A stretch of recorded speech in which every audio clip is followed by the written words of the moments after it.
Welcome to AP 13 news. వార్తల్లో ముందుగా ముఖ్యాంశాలు. ఎంపీలోను ఆనందపూర్ ధామ్లోను గురూజీ మహారాజ్ ఆలయంలో ప్రధాని నరేంద్ర మోడీ పూజలు.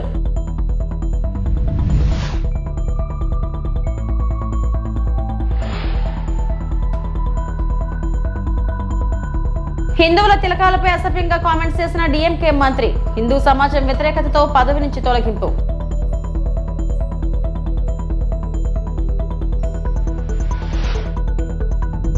తిరుమలలో భద్రతా వైఫల్యం.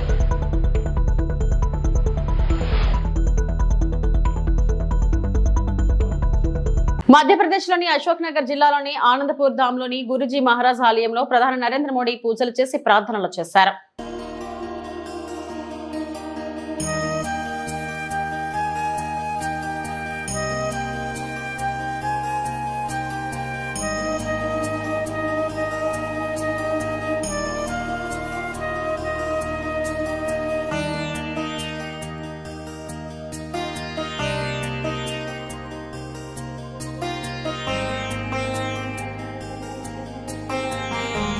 नर सेवा में नारायण सेवा को देखने की भावना ये हमारी संस्कृति का आधार है।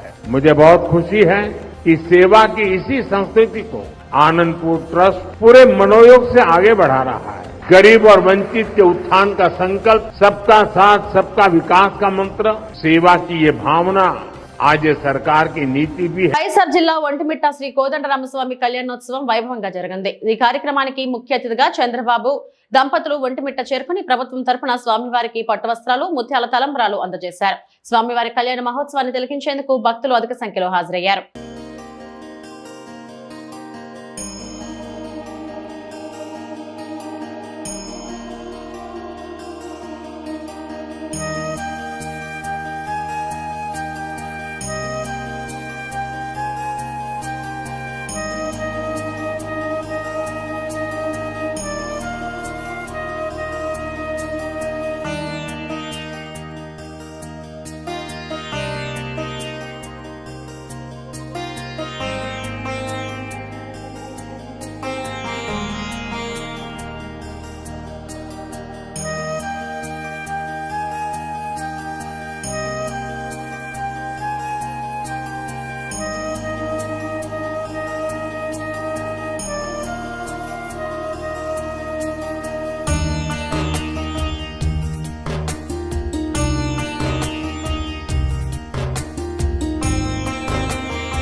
రాయచోటిలో జాతీయ రహదారి నిర్మాణం కోసం నిల్వ ఉంచిన సామాగ్రిని అక్రమంగా తరలిస్తున్నారని వైఎస్ఆర్సీపీ రాష్ట్ర అధికార ప్రతినిధి రమేష్ కుమార్ రెడ్డి అన్నారు.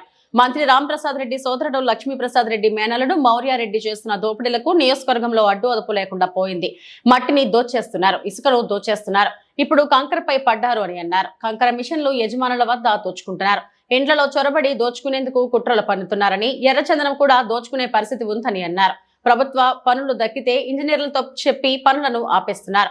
అంతటితో ఆగకుండా ఇప్పుడు దొంగతనాలు సైతం మొదలు పెట్టారని అన్నారు. చంద్రబాబు లోకేష్ల పేరు చెప్పి దండాలు మంత్రి చేస్తున్నారని, చంద్రబాబు లోకేష్ల వారికి అనుమతులు ఇచ్చి ఉంటే నేరుగా వారికే ట్యాక్స్ కడతామని, మంత్రి అరాచకాలను కలెక్టర్, ఎస్పీలు కట్టడి చేస్తారని ప్రజలకు చెప్పాలని అన్నారు. ఈ రాష్ట్ర గౌరవ ముఖ్యమంత్రి కడప జిల్లా అదే అన్నమయ్య జిల్లాలో ఉన్న ఒంటిమిట్టకు వచ్చిన సందర్భంగా ఈ రాయచోటి ప్రాంతానికి సంబంధించిన ఎమ్మెల్యే, ఇప్పుడు ప్రస్తుతం మంత్రివర్యులు మండిపల్లి రాంప్రసాద్ రెడ్డి ఆయన ఆధ్వర్యంలో, ఆయన సూచనల మేరకు వినోద్ రెడ్డి, మౌర్యారెడ్డి, లక్ష్మీప్రసాద్ రెడ్డి ఇంకా తదితరులందరూ కలిసి ఒక కుట్ర పన్నాగంతో నేను నేషనల్ హైవే పనులు చేసే దానికోసం ఇక్కడ స్టాక్ పెట్టుకున్న, కాంపౌండ్లో స్టాక్ పెట్టుకున్న మెటీరియల్ను, కంకరను, ఇటువంటి కంకర మెటీరియల్ అన్నింటినీ కూడా దొంగతనంగా రాత్రులు వచ్చి, ఈ టైంలో దొంగతనంగా వచ్చి టిప్పర్ ఒక పక్క, జేసీబీలో పక్క పెట్టుకొని ఇప్పటికే దాదాపు 15-20 టిప్పర్లు ఎత్తుకొని పోయినారు. ఈ సమాచారం అందుకొని నేను ఇక్కడికి వచ్చినాను. ఎంత నీచమైన సంస్కృతి తెలుగుదేశం పార్టీ ఈరోజు ప్రభుత్వంలో ఉంటే ఈరోజు చేస్తున్న కార్యక్రమం ఇది. ఎంత నీచం ఇది. దొంగతనానికి కూడా పాల్పడుతున్నారు. ఆఖరికి ఇప్పటికి మట్టిలో దోచుకుంటాండారు, ఇసుకలో దోచుకుంటాండారు, కంకర మిషన్ల దగ్గర డబ్బులు తీసుకొని దోచుకుంటాండారు, ప్రతి పనికాడ దోచుకుంటాండారు. దౌర్జన్యంగా ఈరోజు ఇళ్లలోకి కూడా జ్వరపడి ఈరోజు డబ్బులు సంపాదించుకోవాలనే ఒక ఆలోచనతో ఈరోజు ఉంది. పక్కాగా ఎర్రచందనం కూడా బ్రహ్మాండంగా తోలే పరిస్థితులు వచ్చినాయి ఈరోజు. ఇంతటి దౌర్భాగ్యమైన పరిస్థితి చంద్రబాబు గారి నాయకత్వంలో జరుగుతూ ఉంది అంటే ఎవరు సిగ్గుతో తలదించుకోవాలా? ఇదేనా గవర్నెన్స్ అంటే? ఇలాంటి గవర్నెన్స్ చంద్రబాబు నాయుడు ఇస్తాడా? ఇలాంటి వ్యవహారాలన్నింటి ఆయన ఎంకరేజ్ చేస్తున్నాడా? నేను మొట్టమొదటిసారి నా జీవితంలో ఇంతటి దౌర్జన్యము, ఇంత ఒక దురదృష్టకరమైన పాలన ఇంతవరకు నేను చూడలేదు. చాలా దురదృష్టకరం ఇది. ప్రభుత్వం మంజూరు చేస్తే పనులు ఎవరైనా టెండర్లు వేయచ్చు. టెండర్లు వేసి పనులు చేసుకుంటా అంటే ఇంజనీర్లకు చెప్పి ఆపుతారు. ఆపితే ఆపినారంటే ఆఖరికి దొంగతనానికి పాల్పడతారు.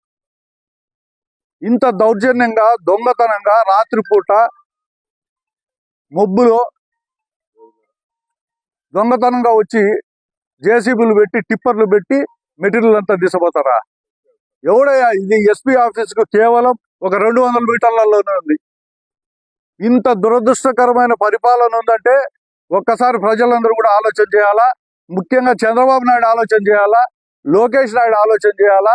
వాళ్ళ పేర్లు చెప్పే ఈ దందాలన్నీ ఈ మంత్రి చేస్తా ఉన్నాడు ఇక్కడ. మీరు అనుమతించినారా?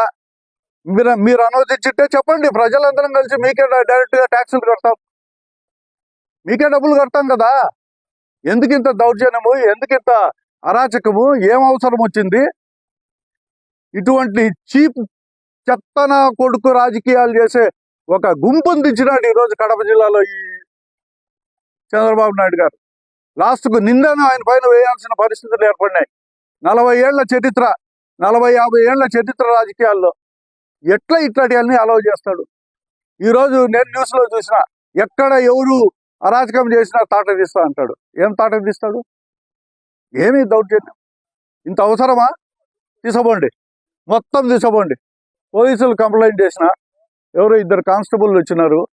చంద్రబాబు నాయుడు గారి బందోబస్తులో ఉన్నారంట. అంతా ఎవరు రాలేకపోయినారు. రాత్రులు మేము రక్షణ అదే పనిగా పెట్టాలంటే పరిస్థితులు లేవు. ఎందుకంటే ఎక్కడ పెట్టే టీడీపీ తోడేళ్ల జనసేన గుంటనక్కలు సోషల్ మీడియాలో మహిళలపై దారుణంగా ట్రోల్స్ చేస్తున్నాయని వైఎస్ఆర్సీపీ రాష్ట్ర అధికార ప్రతినిధి శ్యామల మండిపడ్డారు. ఈ నక్కలు తోడేళ్లను పెంచి పోషిస్తుంది టీడీపీనే అంటూ ఫైర్ అయ్యారు. టీడీపీ అంటేనే తెలుగు డ్రామా పార్టీ అని ఎద్దేవా చేశారు. వైఎస్ జగన్ ఆయన సతీమణి భారతిపై ఐటీడీపీ కార్యకర్త చేబ్రోలు కిరణ్ చేసిన అనుచిత వ్యాఖ్యలను శ్యామల తీవ్రంగా ఖండించారు. ఆమె తాడేపల్లిలోని పార్టీ కేంద్ర కార్యాలయంలో మీడియాతో మాట్లాడారు. చేయలేరు అనేటువంటి ఒక బరితెగింపు, ఇది నిజంగా బరితెగింపు అనే చెప్పాలి. కేవలం రెడ్ బుక్ రాజ్యాంగంలో మునిగిపోతున్న పోలీస్ వ్యవస్థ, వీటన్నిటి వల్ల ఇవాళ మహిళలు మాత్రమే కాదు, మాజీ ముఖ్యమంత్రులు, పార్టీ అధ్యక్షులు, వారి కుటుంబ సభ్యులు కూడా ఈ సోషల్ మీడియా తోడేళ్లకు నుంచి, అంటే వాళ్ళ దగ్గర నుంచి తగిన రక్షణ పొందలేకపోతున్నారు. అసలు ఈ తోడేళ్లని పెంచి పోషించి ఈ తోడేళ్ల వ్యవస్థని విస్తరించింది ఎవరు? టీడీపీయే కదా. ఈ సోషల్ మీడియా తోడేళ్లని అడ్డు పెట్టుకుని మొత్తం వ్యవస్థని తన అరచేతిలో పెట్టుకోవాలని దుర్మార్గంగా పన్నిన ఒక పన్నాగమే కదా. మరి అలాంటి వారిపై కేసులు ఎందుకు పెట్టరు? మీరు ఎందుకు పెట్టరు? అంటే వ్యక్తిత్వ హననాలకు దిగుతూ, బురద జల్లుతూ, ఎదుటి పార్టీ మీద, అందులోని రాజకీయ నాయకుల మీద, మహిళా నాయకుల మీద, వారి కుటుంబ సభ్యుల మీద నోటికొచ్చినట్లు మాట్లాడుతూ, నోటికొచ్చినట్లు విర్రవీగుతూ, అనిపించినట్లు పోస్టులు పెడుతూ, ఒక అడ్డు అదుపు లేకుండా తెగ బరితెగిస్తూ పోస్టులు పెడుతున్నారే, వాటి మీద, వాళ్ళ మీద కేసులు ఎందుకు పెట్టరు? మీరు పెట్టరు. ఎందుకంటే వాళ్ళని పెంచి పోషిస్తున్నది మీరే కాబట్టి. పెంచి పోషిస్తున్నది టీడీపీ పార్టీ, జనసేన పార్టీయే కాబట్టి వాళ్ళ మీద ఎలాంటి కేసులు ఉండవు. అంటే మీరే పోస్టులు పెడతారు, మీరే బాధ పెడతారు, ఎవరినో ఒకరిని అరెస్ట్ చేసినట్టుగా చూపించి, ఇదిగో మాకు మహిళల పట్ల ఇంత గౌరవం ఉంది, అసలు మహిళల్ని ఎవరు ఒక్క మాట అన్నా, అది మా పార్టీ వాళ్ళైనా సరే మేము ఊరుకోము, మేమంత ప్రేమిస్తాం మహిళల్ని అంటూ మళ్ళీ పింకాలు పలుకుతారు. అసలు మీ మోడస్ ఆపరెండియే ఇది. This is how you work, your social media works. అరే మీకు నిజంగా అంత చిత్తశుద్ధి ఉంటే రాష్ట్ర వ్యాప్తంగా ఉన్న వందలాది మంది సోషల్ మీడియా సైకోలపై ఎక్కడా కేసులు పెట్టలేదు ఎందుకని మేము అడుగుతున్నాం. రాష్ట్ర వ్యాప్తంగా ఇప్పటి వరకు మీ సోషల్ మీడియా తోడేళ్లు చేసిన అరాచకాలు, దారుణాల మీద కొన్ని వందల కంప్లైంట్లు మేము ఇచ్చాం. దానిలో ఒక్కటన్నా మీరు చదివారా? కనీసం ఒక్కళ్ళన్నా మీరు అరెస్ట్ చేశారా? వాళ్ళని మీరు అరెస్ట్ చేయరు, ఎందుకంటే మిమ్మల్ని జాకీలే. సనాతన ధర్మం ఆగమ శాస్త్రం నిబంధనల ప్రకారం టీటీడీ గోశాలలో గోవుల సంరక్షణ జరుగుతుందని రాష్ట్ర దేవాదాయ శాఖ మంత్రి ఆనం రామనారాయణ రెడ్డి వెల్లడించారు. హైందవ ఆగమాలకు విలువ ఇవ్వని వారు విమర్శించడం శోచనీయమన్నారు. ఒంటిమిట్టలో శ్రీ సీతారాముల కళ్యాణోత్సవాన్ని మహాద్భుతంగా భక్తజన సమూహం సమక్షంలో నిర్వహిస్తుంటే చూసి ఓర్వలేక గోవులు చనిపోయాయంటూ ఆరోపణలు చేయడం తగదన్నారు. టీటీడీ గోశాలలో దాదాపు 230 మంది పరిచారకులు గోవులకు సంరక్షణ చేస్తున్నారని, రోజువారీగా క్రమం తప్పకుండా దాన అందిస్తున్నారని మాట్లాడారు. అనుకోని సందర్భాల్లో గోవుల సహజ మరణాలను టీటీడీ ప్రతిష్టను దెబ్బతీసేలా విష ప్రచారం చేయడం వారికి తగదని హితవు పలికారు. టీటీడీ మాజీ చైర్మన్ శ్రీ బి కరుణాకర్ రెడ్డికి గోమాత విలువ తెలుసా, అమ్మ అనే పదానికి అర్థం తెలుసా అని మంత్రి ఆనం ప్రశ్నించారు. సనాతన ధర్మం విలువలను మీ కుటుంబంలో అమలు చేస్తున్నారా అని మాట్లాడారు. టీటీడీ గోశాలలో 258 మంది సిబ్బంది గోవుల సంరక్షణలో విధులు నిర్వహిస్తూ ఎప్పటికప్పుడు గోవుల సంరక్షణకు ప్రత్యేక శ్రద్ధ తీసుకుంటున్నారు. రోజువారీ దానాగా ఆవులకు పచ్చిగడ్డి, ఎండుగడ్డి, ఎక్కువ ప్రోటీన్లు కలిగిన మిశ్రమ దానా, మొక్కజొన్న సైలేజ్ న్యూట్రిషన్ నిపుణుల మేరకు అందిస్తున్నాం. టీటీడీ గోశాలలో గోవుల సంరక్షణ పట్ల పూర్తి బాధ్యతాయుతంగా చిత్తశుద్ధితో సేవలు అందించడం జరుగుతుంది. టీటీడీ మాజీ చైర్మన్ శ్రీ భూమన కరుణాకర్ రెడ్డి ఈ 3 నెలల్లో టీటీడీ అధికారుల నిర్లక్ష్య కారణంగా 100 గోవులు చనిపోయాయని, గో సంరక్షణ సరిగ్గా జరగడం లేదని, దానా సక్రమంగా అందించడం లేదని మాట్లాడడం సరికాదన్నారు. కోదండరామస్వామి యొక్క కళ్యాణం గడిచిన వారం రోజుల పైగా ఎందరో భక్తుల యొక్క మనోభావాలకు అద్దం పెట్టే విధంగా కార్యక్రమాలను నిర్వహిస్తూ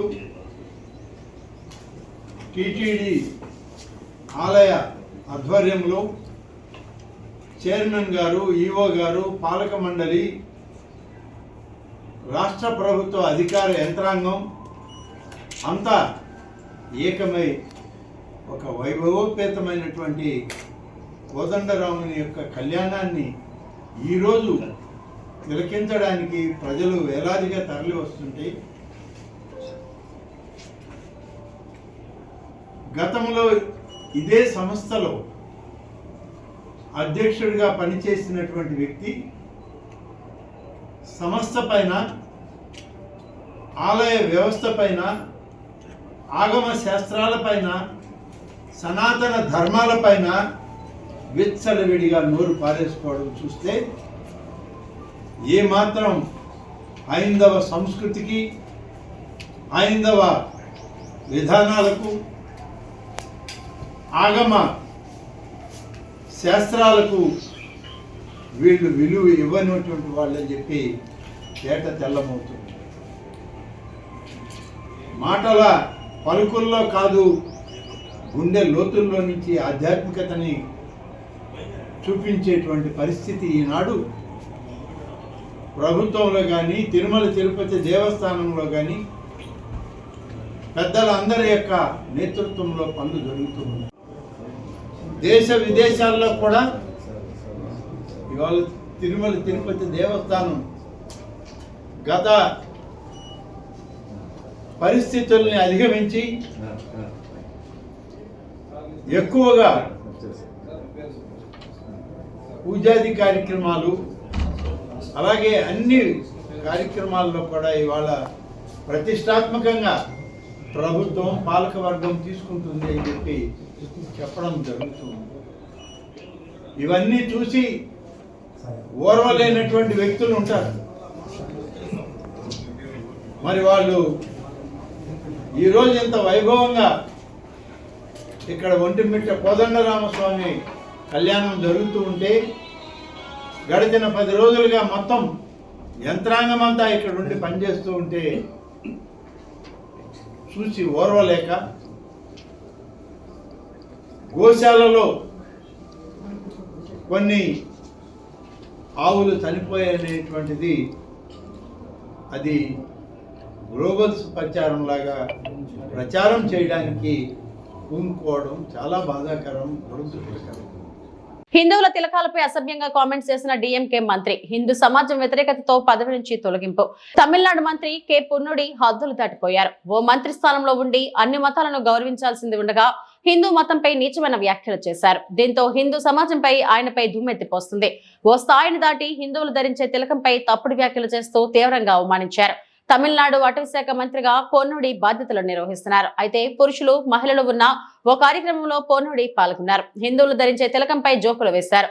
హిందువులు ధరించే పవిత్రమైన తిలకాలను లైంగిక భంగిమలో పోల్చుతూ వ్యాఖ్యలు చేశారు. ఇవి సోషల్ మీడియాలో వైరల్ అవుతున్నాయి. మహిళలు దయచేసి అపార్థం చేసుకోకండి.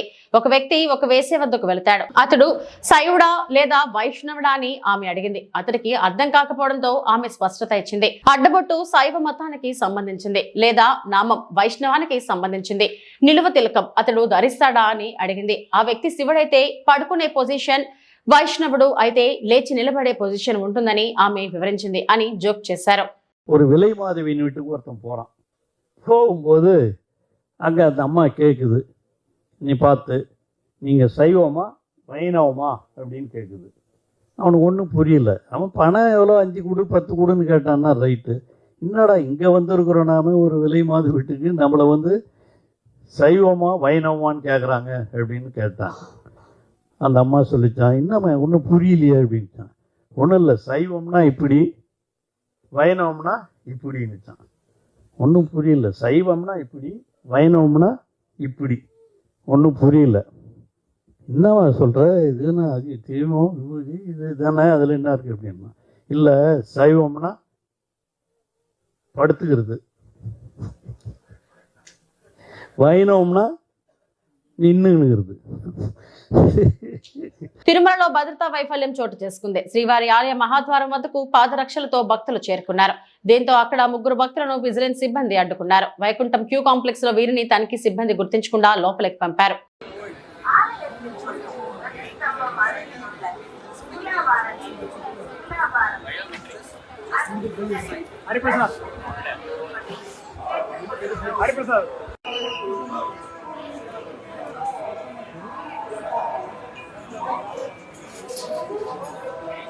తిరుమల శ్రీవారిని నటుడు శ్రీకాంత్ తన్యుడు సినీ హీరో రోషన్ దర్శించుకున్నారు. శనివారం వీఐపీ ప్రారంభ విరామ దర్శన సమయంలో ఆయన స్వామివారి సేవలో పాల్గొన్నారు. దర్శనం అనంతరం రంగనాయకుల మండపంలో రోషన్ కు పండితులు ఆశీర్వచనం చేసి స్వామివారి తీర్థ ప్రసాదాలను అందజేశారు. ఈసారి జనవరి రావాల్సింది కుదరలా, ఇప్పుడు వచ్చాను. చాలా సంతోషంగా ఉంది. అంతా చాలా బాగా జరిగింది. అండ్ ఇవాళ హనుమాన్ జయంతి, నెక్స్ట్ ఛాంపియన్ అండి. అనౌన్స్మెంట్ కూడా ఒకటి వచ్చింది కదా, March 13th రోజు ఒక అనౌన్స్మెంట్ వచ్చింది. సో 50% షూట్ కంప్లీట్ అయింది, ఇంకో 50% ఉంది. త్వరలో అప్డేట్స్ చేయండి. తెలంగాణ రాష్ట్ర వ్యాప్తంగా పంట నష్టపోయిన రైతులకు ఇన్పుట్ సబ్సిడీ అందించాలని BRS MLA Harish Rao demand చేశారు. వడగండ్ల వానకు పంట నష్టపోయిన రైతుకు కూడా ఇన్పుట్ సబ్సిడీ ఇవ్వాలన్నారు. ఒక్క సిద్దిపేట జిల్లాలోని 10,000 ఎకరాల్లో పంట నష్టం జరిగిందన్నారు. గత ఎండాకాలం జిల్లాలో 1350 ఎకరాల్లో వడగళ్ల వానకు పంట నష్టం జరిగిందని, ఇప్పటి వరకు ప్రభుత్వం నష్టపరిహారం చెల్లించలేదన్నారు. సిద్దిపేట నియోజకవర్గంలోని నాంగునూరు మండల రాజగోపాల్పేట గ్రామంలో ఇటీవల కురిసిన అకాల వర్షాల వల్ల నష్టపోయిన పంట పొలాలను పరిశీలించారు. రైతులను అడిగి వివరాలు తెలుసుకున్నారు. పాపం మా రైతుల పరిస్థితి ఏంది ఇప్పుడు? ఇక్కడ పెద్ద ఆయన కొంతం నర్సయ్య ఇలా మాట్లాడిస్తే పాపం వాళ్ళ రైతులు, నాకు రైతు బంధు పడలేదు, రుణమాఫీ కాలేదు, దాని సోపతికి ఇప్పుడు వడగళ్ల వానబడి పంట అంతా కూడా నష్టమైందని చాలా బాధపడుతున్నటువంటి పరిస్థితి. ఒక్క సిద్దిపేట జిల్లాలోనే 12,000 ఎకరాలకు పైగా మొన్న పడ్డ వడగళ్ల వానకు నష్టం జరిగింది. గత వారం వడగళ్ల వాన పడి గత వారం దాదాపు 3-4 ఎకరాలు పోయింది. ఈ వారం 12,000 ఎకరాలు పోయింది. అంటే రెండు కలిపితే 16,000 ఎకరాలు ఒక్క సిద్దిపేట జిల్లాలో నష్టం జరిగింది. అంటే 6 కాలం కష్టపడి పెట్టుబడి అంతా పెట్టి చెమట చుక్కలు పడిచి బుక్క నోట్లకు పోయే సమయానికి పంట ఇక రేపో మాపో కోస్తమానంగా ఈ రాళ్లు పడి చాలా నష్టం జరిగింది. పాపం రైతులు చాలా దుఃఖంలో ఉన్నారు. అందువల్ల ఈ ప్రభుత్వం ఇప్పటికైనా, రేవంత్ రెడ్డి నువ్వు దేవుళ్ళ మీద ఒట్టు పెట్టినావు, ప్రతి ఊరు దేవుడి మీద ఒట్టు పెట్టినావు, మా మెదక్ జిల్లాలో పాపన్నపేట అమ్మవారి మీద ఒట్టు పెట్టినావు, మెదక్ చర్చి మీద ఒట్టు పెట్టినావు, వేములవాడ రాజన్న మీద ఒట్టు పెట్టినావు, యాదాద్రి లక్ష్మీనరసింహస్వామి మీద ఒట్టు పెట్టినావు. ఒట్టు పెట్టి దేవుడి మీద ఒట్టు పెట్టి మాట తప్పితే పాపం తగులుతుంది. ఇవాళ చాలా మంది రైతులకు రుణమాఫీ కాలేదు. ఇప్పటికైనా రుణమాఫీ డబ్బులు మొత్తం విడుదల చేయాలని చెప్పి నేను కాంగ్రెస్ ప్రభుత్వాన్ని రేవంత్ రెడ్డి డిమాండ్ చేస్తున్నా. ఇప్పుడు నా చిన్నకోడూరు మండలం, నా నియోజకవర్గం చిన్నకోడూరు మండలంలో ఇప్పటిదాకా రుణమాఫీ అయిన రైతులు ఎంత అంటే 5,300 మందికి రుణమాఫీ అయింది. కానోళ్ళెందరూ అంటే 7,352 మందికి గాలే. అంటే ఒక్క వంతు రుణమాఫీ అయింది, 2 వంతుల మందికి రుణమాఫీ గాలే. చేసింది ఒక్క వంతు, ఎగ్గొట్టింది 2 వంతులు. దానికి రుణమాఫీ అయిపోయిందని అసెంబ్లీలో ముఖ్యమంత్రి చెప్పుడు, కాంగ్రెస్ వాళ్ళు బల్లలు కొట్టుడు. మరి రాండ్రి ఊళ్ళకి దమ్ముంటే గన్మెన్లు లేకుండా, పోలీసు వాళ్ళు లేకుండా ఏ ఊరికి పోదామో చెప్పుర్రి, ఏడ రుణమాఫీ అయిందో చెప్పుర్రి. మాటలు కోటలు దాటుతున్నాయి. ఇప్పుడు నేను లెక్కలతో చెప్తున్నా, నా సిద్దిపేటలో, నా నియోజకవర్గంలో, చిన్నకోడూరు మండలంలో అయింది 5,300 మందికి, కాంది 7,352 మందికి. దీని మీద నేను సవాల్ చేస్తున్నా, రెడీ నేను. ఏ ఊరికి వస్తారో రాండి.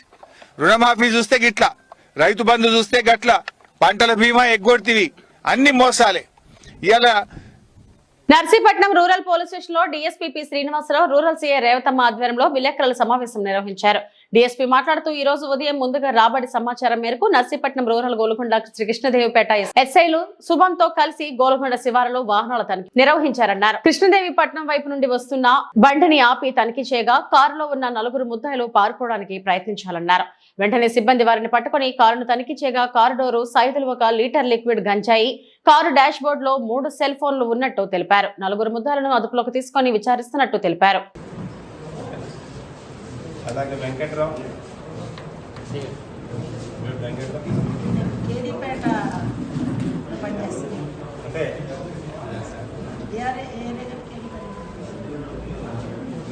అంటే చెక్ పోస్ట్ ఇన్ఛార్జ్ అండి. ఏం చేస్తున్నాం అంటే చెక్ పోస్ట్ లోని రావడం లేదన్న ఉద్దేశంతో కొంతమంది స్టాఫ్ ని, నామినల్ స్టాఫ్ ని పెట్టి అక్కడున్న స్టాఫ్ నే ఒక సబ్ ఇన్స్పెక్టర్ ఎవరినో ఇచ్చి వేరే ఆల్టర్నేటివ్ రూట్స్ కూడా చెక్ చేయిస్తున్నాం.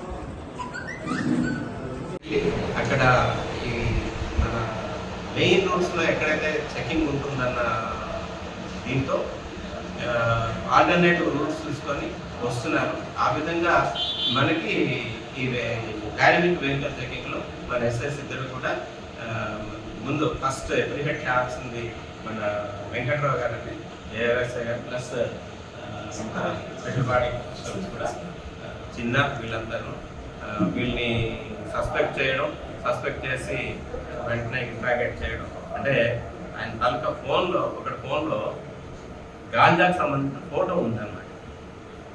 ఆ ఫోటోను చూసి మన వాళ్ళు వీళ్ళు గాంజా అఫెండర్స్ అని చెప్పి చాలా డీప్గా ఎంక్వైరీ చేస్తే అప్పుడు వాళ్ళు కనిపిస్తారు. ఇందులో మన కేడీపేట సబ్ ఇన్స్పెక్టర్ తాకేశ్వరరావు, అలాగే గోల్కొండ ఎస్ఐ రామారావు గారు, ఇన్స్పెక్టర్ ఆధ్వర్యంలో డిటెక్ట్ చేస్తారండి. వాళ్ళందరినీ కూడా అభినందిస్తున్నాం. ఎస్పీ గారు కూడా రివార్డ్ రోల్స్ పెట్టమని చెప్పారు. అఫీషియల్ గా కూడా వాళ్ళ ఎఫర్ట్స్కి గుడ్ వర్క్ పెట్టింది.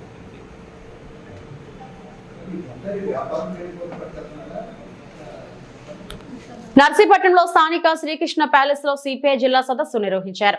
ఈ సదస్సుకు ముఖ్య అతిథిగా సిపిఐ జాతీయ కార్యదర్శి నారాయణ హాజరయ్యారు. సదస్సు అనంతరం విలేకరుల సమావేశం ఏర్పాటు చేశారు. ఈ సమావేశంలో సిపిఐ జాతీయ కార్యదర్శి నారాయణ మాట్లాడుతూ తాజ్ హోటల్పై దాడికి రూపకర్త అయిన టెర్రరిస్ట్ ను ఇండియాకు తీసుకొచ్చిన మాదిరిగానే లక్షల కోట్లను బ్యాంక్ రుణాలు తీసుకుని ఎగవేసిన ఆర్థిక నేరస్తులను సైతం భారత్ కు తీసుకురావాలని డిమాండ్ చేశారు. మొత్తం 29 మంది ఆర్థిక నేరస్తులు 16.5 లక్షల కోట్లు తినేశారన్నారు. హోటల్ మీద దాడి చేసిన రూపకర్త అట్లాంటివన్నీ అమెరికా నుంచి పట్టుకొచ్చి దేశానికి అప్పగించారు. చాలా సంతోషం. అయితే అతన్ని పట్టుకొచ్చిన దానికి ఎంత కృషి చేశారో, టెర్రరిస్టులు కొంతమంది చంపారు. కానీ ఆర్థిక నేరస్తులు మన కట్టిన పన్నులు మొత్తం బ్యాంకులో ఉంటే ఆ బ్యాంకు డబ్బులు తీసుకొని తినేసి విదేశాలకు వెళ్ళిపోయారు. 16.5 లక్షల కోట్ల రూపాయలు డబ్బులు ఎగ్గొట్టి 29 మంది ఇతర దేశాల్లో ఉన్నారు. వాళ్ళు 28 మంది గుజరాత్ వాళ్ళు, ఒకళ్ళ మాత్రం విజయ మాదే కర్ణాటక వాళ్ళు. వీళ్ళని కూడా టెర్రరిస్ట్ లాగా ట్రీట్ చేసి పట్టుకొచ్చి ఇక్కడ ఊరి పెట్టాలి. దేశానికి. ప్రాణాన్ని ఎట్లయితే తీసుకొచ్చారో ఈ ఆర్థిక నేరస్తులు కూడా భారతదేశానికి రప్పించాలి, వాళ్ళకున్న ఆస్తులు మాత్రం కక్కించాలి. దాదాపు 16 లక్షల కోట్ల రూపాయలు తిరిగిపోయారంటే మనందరం కష్టపడి కట్టిన పన్నులు, సామాన్య ప్రజానీకం పేదవాళ్ళు కట్టిన పన్నుల రూపంగా ఖజానాలు ఉంటే ఆ ఖజానా డబ్బులు వాళ్ళు తిరిగిపోతే వాళ్ళు రాజమార్గంగా ప్రదేశాలను అనుభవిస్తామంటే మీరు ఊరికే చూస్తుంటారా? ఎందుకంటే అదంతా మోడీ స్టేట్లో ఉన్నోళ్ళు కాబట్టి 28 మంది ఇది ఆర్థిక నేరస్తులుగా వాళ్ళని పరిగణించి, టెర్రరిస్ట్ కన్నా మించిన టెర్రరిస్ట్గా పరిగణించి వాళ్ళందరినీ కూడా దేశానికి రప్పించమని చెప్పేసి మేము కోరుతా ఉన్నాం. ఇవి ఇప్పటివరకు నా బులెటిన్ అప్డేట్స్. నమస్తే.